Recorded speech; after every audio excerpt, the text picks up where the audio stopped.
हुकूमत पंजाब की तरफ से फर्रुखाबाद में लगाया जाने वाला सस्ता रमज़ान बाज़ार लोगों के लिए मजाक बन गया।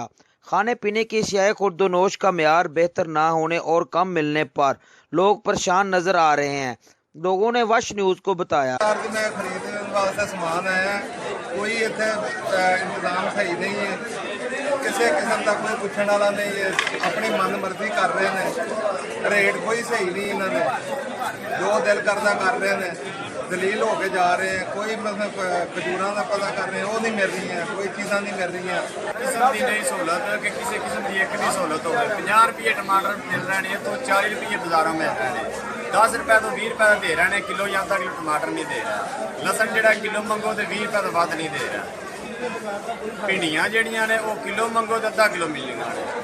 ये आम बाहर के बाजार के नालों भी मसल के महंगा हिसाब नाल साबित हो रहा है। कोई फायदा 90 चीज़ जो किलो मंगनी है, पाइया मिलनी है, पाइया मंगनी है तो अपना अद्ध भाव मिलनी है, यानी कि किलो आम रूटीन के मुताबिक आवाम को चीज़ नहीं मिल रही है।